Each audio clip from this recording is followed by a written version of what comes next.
this was something that I really struggled with.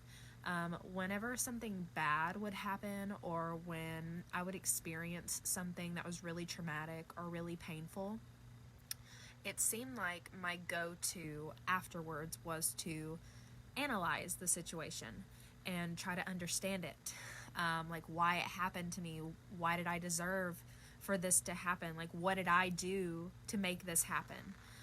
It's got to be my fault, especially because usually the person that caused the pain in the first place made me feel that way, or because it just didn't make any sense as to why the event was happening to begin with. So I would always automatically just blame myself, and I would start asking myself questions like, why did I deserve this? What did I do to deserve this? Why does no one love me? These types of questions. This is a problem because our brain, it's literally designed to answer the questions that we ask it. So when we're asking these types of questions, we're going to get answers that are not going to help us feel any better, because then we're going to start looking at the situation of where we might have messed up, where we might have been naive, where we could have done better. And then we're going to start, if we're asking questions like, why does no one love us? Then we're going to say, well, because we're not worthy of it. We don't deserve love. There's nothing about us to love. It's just going to answer these questions. So basically, you can look at it like, if you ask a really shitty question, you're going to get a really shitty answer. And then that can send us on this spiral of like depression and anxiety and worry and like upset and like worthlessness. Like, we could just feel like, well, we deserve nothing good to happen. Like, there's something wrong with us. We're broken.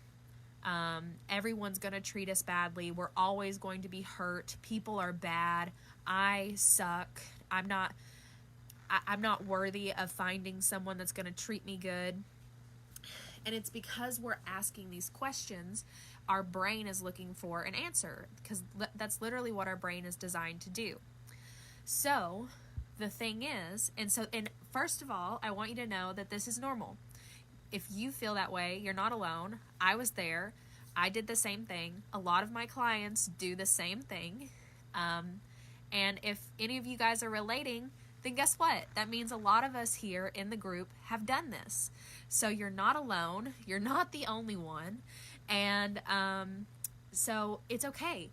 And guess what? You're not alone and you're not the only one, because like I said, our brains are literally designed to answer these questions.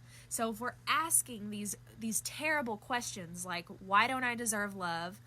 Why do I deserve for bad things to happen to me? Your brain is going to be like, well, probably because you're ugly. Probably because this. Probably because of that. And it's just going to be a really bad, horrible, mean answer, because you're asking a really terrible question. That is such a mean question to ask. So, how to break this pattern of feeling unworthy or feeling like it's your fault when something bad really happens?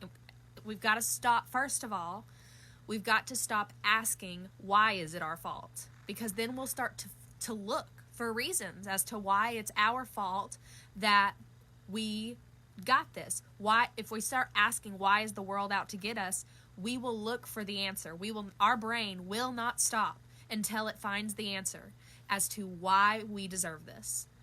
So we have to break the pattern by, anytime you catch yourself asking that question, asking any question that is saying, why are we not lovable? Why are we not worthy of love? Why do we deserve the things that we've been through? Why is the world out to get us? If you're asking any questions like that, you've got to catch yourself and break the pattern. And how you're going to do that is you've got to start asking a new question. You've got to start asking questions like, well, why am I loved? And how do I know that that's true? Then your brain's going to start looking, oh, well, my parents love me, or my kids love me, my animals love me, My sister loves me. My teachers love me. It'll start looking for any experience in your life where you have been loved and where you are loved. So when you ask a question, well, so if you're feeling like you don't deserve love, or if you feel like you're not loved, ask the question, why am I loved, and how do I know that this is true? It will, if you give it a chance, it will bring you through all the memories of where you've experienced love in your life, because most of us have. If you haven't, try to look a little harder, is all I have to say, if you think you haven't. But most of us have, at some point in time, experienced love, even if it was just by a stranger. Maybe you did something nice for a stranger and they expressed great gratitude and care for you because you did something for them. You've just got to look for these experiences and find the ones in those memories where you do feel loved.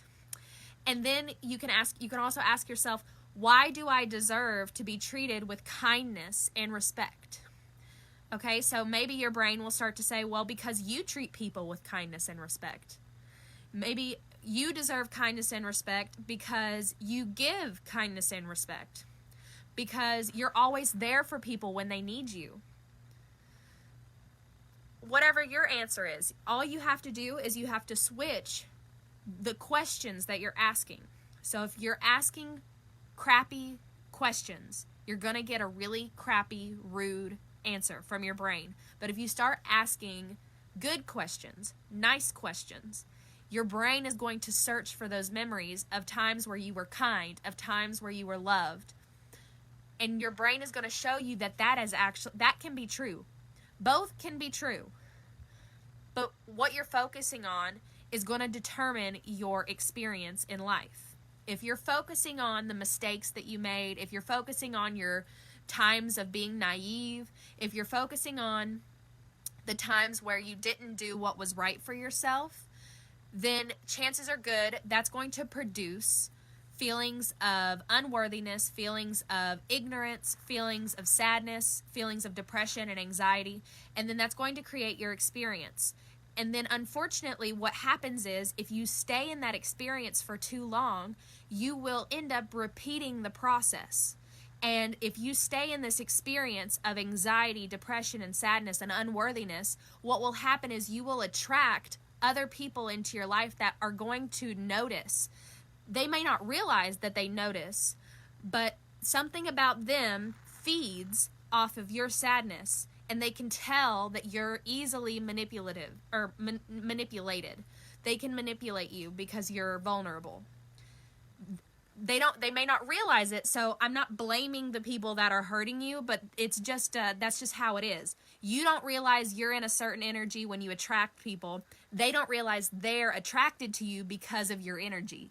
Does that make sense? I hope it does. But basically, it's going to repeat the process of you ending up in a situation where you're abused or manipulated or taken advantage of, whether it's by a friend or a family member or a significant other, and it's because of your energy. But if you raise your energy and you start asking new questions, and so basically these new questions, they're going to come up with new answers. The new answers are going to give you new feelings. You're going to have new feelings and new experiences. These new experiences are going to create your new energy, and that new energy is going to attract new people. If your energy is high, if your energy is confident, if your energy is like, I deserve love, I deserve kindness, the people that they're not going to realize it, but they're no longer going to be attracted to you, not necessarily like your looks, but your energy. Your energy is not going to attract the people that want to feed off of you because you've got too much energy. You're too confident for them. You're too higher vibration than them. They're not going to be attracted to your energy. They're not going to feel like they can take advantage of you. That, like I said, they may not realize that that's what they're doing, but unfortunately that's how it works. And then what's going to happen is you're going to start attracting friends and romantic relationships and experiences in your life where other people are on a higher frequency. They're not going to treat you badly. They're not going to disrespect you because they don't treat themselves badly. You don't treat yourself badly. You're no longer asking questions that are abusive to yourself, because when you ask those negative questions, then negative abusive terms come up. Usually usually the answers are the words of our exes and our old friends, our mean friends, the people that are not really our friends, family members that weren't so nice to us. So the answers that we get to those really shitty questions that we ask are usually the voice of somebody who has treated us badly in the past. They told us we're ugly. They told us we're not good enough. They told us we don't deserve love. They told us we're stupid. They told us that we'll always mess everything up. That's not true, but that's the voice that we hear, so our brain remembers that, and our brain is like, well, this is why you don't deserve love, and this is why the world is out to get you, because you're broken, because you mess everything up. But if you stop engaging with that, if you stop entertaining that, and you ask yourself, well, why am I loved? You'll remember the times where somebody took care of you, where somebody was there for you when you needed them. Why are you deserving of kindness? You'll start remembering the times where you were kind to others, where you've done things for others. You'll start remembering all the good things about you. You'll start remembering all the good things that people think of you. And then your vibration, your energy will start to rise. Your confidence will start to rise. You will start to experience joy and peace. It will be peaceful inside. And that's the vibration frequency that you'll be on. And you'll be gravitating. It takes some time, but you'll be gravitating towards people that are on that on the same vibration as you. Either way, it doesn't matter which way you go. If you go down, you're going to gravitate and attract people on that vibration. If you go up, you're going to attract people on that vibration.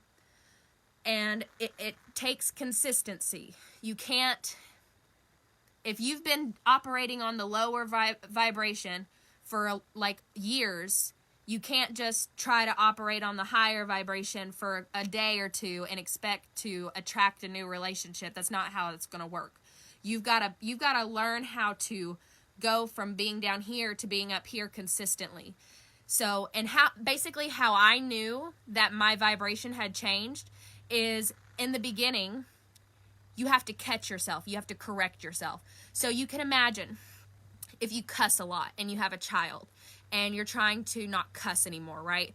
So the first time you say shit, you're going to say it, but you have to correct yourself and say, I mean crap. We don't say the S word, we say crap. Or whatever you want to teach your kid. But what I mean is, you're going to mess up in the beginning. You will most likely say the word that you're used to saying. So in this instance, you're most likely going to say the shitty question instead of the good question. What you have to do is you have to stop yourself when you start getting those answers that you don't like hearing. You're going to be like, no. I need to ask a new question. Why am I loved? Why do I deserve kindness and respect? So you have to cut it off. You have to break the pattern. You have to correct yourself.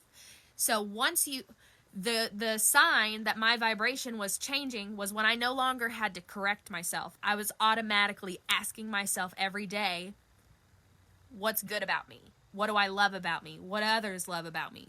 Who loves me? Why do I deserve love? Why am I happy? What am I grateful for? I started asking good questions. I started saying good things about myself. And then there's also a point where you get to where you're not really asking anything. You're just living. You're not asking questions. You're just going through the motions. There's different stages.